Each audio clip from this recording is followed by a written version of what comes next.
It was a warm summer evening, the kind that invites you to venture into the night with the promise of adventure. Little did I know that the night would unfurl into a nightmare that would haunt my every waking moment. A group of newfound acquaintances and I decided to extend our night by accepting an invitation to a beach bar. Laughter and the distant murmur of waves filled the air as we approached the vibrant lights that adorned the seaside establishment. The atmosphere was electric, with a DJ spinning tunes that seemed to pulse in sync with the rhythm of the ocean. As the night progressed, I found myself engrossed in conversation with James, a seemingly charming guy who had joined our group. He had an easy smile and an air of confidence that made him magnetic. We spoke about shared interests, dreams, and aspirations, and I let my guard down, lulled into a false sense of security by the lively ambiance around us. But as the night wore on, I started feeling unusually lightheaded. The music became a distant hum, and my surroundings blurred into a disorienting haze. Panic set in as I realized something was terribly wrong. The world around me spun, and my legs betrayed me as I collapsed onto the sandy ground. I woke up in a dimly lit room, my senses slowly returning. The cold, damp air and the distant sound of dripping water told me I was no longer at the beach bar. Confusion gripped me as I tried to make sense of my surroundings. Chains clinked as I shifted, my wrists and ankles restrained against a cold metal surface. As my eyes adjusted to the darkness, I saw James standing in the shadows, his charming facade replaced by a sinister smirk. Fear constricted my chest as he revealed his nightmarish plan, a twisted game in which he derived pleasure from the terror of his victims. The room, a grim dungeon of despair, became the stage for his sadistic fantasies. I pleaded, I begged, but James reveled in my fear. He circled like a predator, relishing every ounce of terror that emanated from my trembling form. The minutes stretched into an agonizing eternity, the chains that bound me becoming a cruel reminder of my helplessness. But within the depths of despair, a spark of defiance ignited. As James gloated, I searched for any means of escape. The chains, cold and unforgiving, held the key to my liberation. With every ounce of strength, I fought against the restraints, my wrists raw and bleeding. Just as James reveled in his perceived victory, I felt the chains give way. Adrenaline surged through my veins as I seized the opportunity, lunging towards the only exit from this chamber of horrors. The taste of freedom hung in the air, a fragile hope that propelled me forward. The corridor outside was a labyrinth of shadows, each step an agonizing dance between stealth and urgency. My heart pounded in my ears as I navigated the maze of darkness, the distant echoes of James's rage urging me to hasten my escape. The weight of the impending danger pressed on my shoulders, but the will to survive propelled me forward. As I reached the exit, the cool night air greeted me like a balm to my battered spirit. The moon hung in the sky, witnessing the culmination of a nightmarish odyssey. The world outside the confines of that wretched dungeon felt like a surreal dreamscape, and I stumbled into the night, gasping for breath and reeling from the horrors I had endured. The advice I offer to those who may find themselves in the grip of a perilous situation is simple but crucial. Trust your instincts. The line between trust and betrayal can be a treacherous path, and the shadows that lurk within seemingly friendly faces may conceal unimaginable horrors. The night, once a canvas for shared laughter and camaraderie, may morph into a tapestry of nightmares. It is within the depths of fear that resilience is forged, and the will to survive becomes an unwavering beacon in the darkest of nights.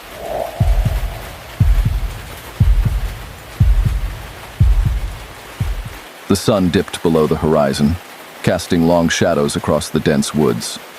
A warm breeze rustled the leaves, and the distant hum of cicadas provided the soundtrack to my solitary mountain biking adventure. Little did I know, the tranquility of the summer day would soon give way to an encounter with the inexplicable and otherworldly. The trail meandered through the heart of the forest, a labyrinth of dappled sunlight and vibrant foliage.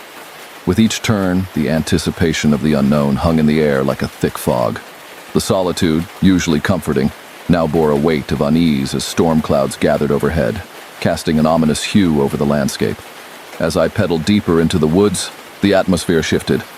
The usual chirping of birds and the rustle of small creatures became eerily absent, replaced by an unsettling silence that clung to the air.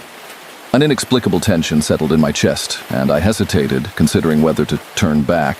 But curiosity, a trait often fueled by the bravado of daylight, urged me to press on. The trail twisted and turned, leading me into a small clearing bathed in an otherworldly glow. The air crackled with an electric charge, and my senses heightened as an indescribable presence enveloped me. The woods seemed to come alive with an energy that transcended the natural realm. In the midst of the clearing, obscured by the dancing shadows, stood a humanoid figure. Its form was translucent, a distortion of reality that defied the laws of nature. My heart pounded in my chest as I stared, paralyzed by the eerie beauty of the apparition. It seemed to beckon, a silent invitation into the unknown.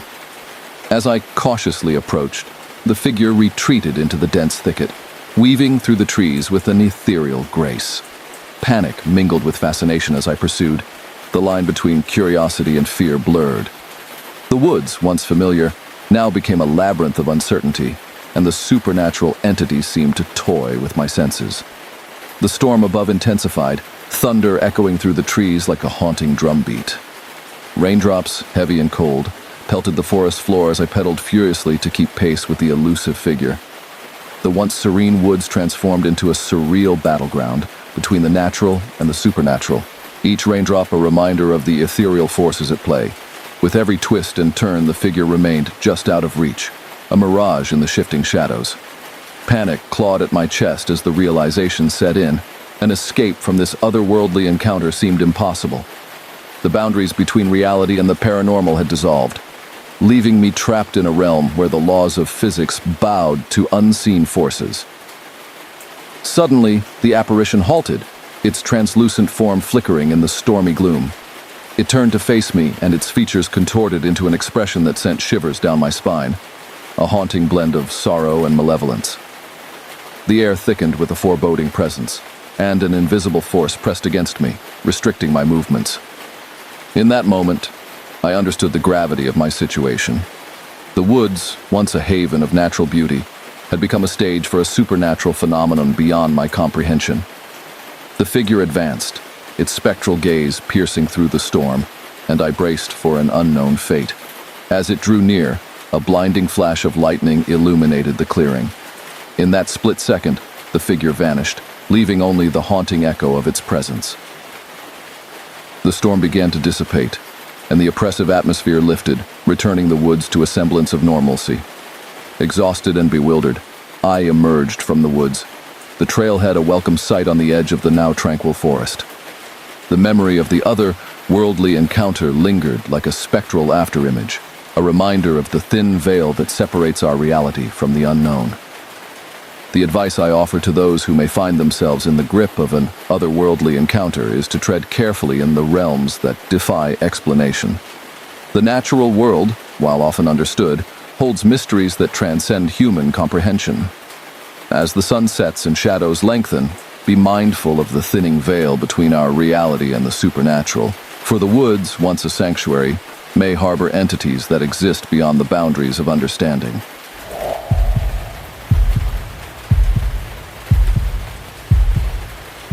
The air was thick with the warmth of a summer night as I sat on the porch of my parents' secluded waterfront home. They had left for a week, leaving me to relish the solitude and embrace the tranquility that enveloped the canal. The stillness was broken only by the gentle lapping of water against the shore and the distant chorus of nocturnal creatures. As darkness settled in, I found solace in the rhythmic creaking of the porch swing and the reflection of the moon on the calm waters below. The tranquility was interrupted when a soft splashing sound echoed from the canal. Intrigued, I peered over the edge, expecting to see a playful creature disturbing the water's surface. To my surprise, a lone kayaker emerged from the shadows, his figure barely discernible in the dim light. The soft paddling of the kayak created ripples that danced across the moonlit canal. As he approached, I called out a greeting, my voice carrying over the water like a whisper. The kayaker, a silhouette against the night, responded with a casual nod and continued his journey downstream. I watched, curious yet unnerved by the sudden intrusion into my private haven. The unease lingered like a shadow, but I dismissed it as the product of an overactive imagination fueled by the solitude of the night. Hours passed, and the night grew deeper. Just as I was about to retire indoors, a faint cry echoed through the stillness. Startled, I strained my ears, attempting to decipher the source of the distress. The voice carried a sense of urgency, as if pleading for help in the silent expanse of the night. Compelled by a sense of duty, I grabbed a flashlight and descended the wooden steps leading to the canal's edge. The cry persisted, guiding me to a bend in the water where the kayaker had disappeared into the shadows. There I discovered him, stranded on a muddy embankment, his kayak overturned. His appearance was disheveled, and he clutched his leg in pain. Without hesitation, I offered assistance, intending to help him back onto his kayak and ensure he reached safety. However, as I approached, a sudden chill coursed through the air. The moon's glow revealed a sinister gleam in the kayaker's eyes, and the distress in his voice morphed into a malevolent chuckle. In that moment, I realized the true nature of the situation. This was no stranded traveler seeking aid. It was a predator, luring me into a trap under the guise of vulnerability. Panic surged through me, and I stumbled backward, my flashlight flickering in the darkness. The kayaker, now revealed as a threat, lunged toward me with an unnaturally swift movement. I sprinted back to the safety of the porch, the adrenaline-fueled pounding of my heart drowning out the ominous laughter that echoed from the canal. As I barricaded myself inside, I glimpsed the kayaker standing at the edge of the water, his eyes fixated on the house. The vulnerability of my seemingly secure environment had been shattered, replaced by the unsettling realization that danger could emerge from the serene depths of the canal. The advice I offer to those who believe their sanctuary is impenetrable is to trust your instincts. The tranquility of a summer night can cloak the malevolent intentions of those who seek to exploit your sense of security. Be wary of the shadows that lurk in the quiet corners of your solitude, for danger may come knocking when you least expect it.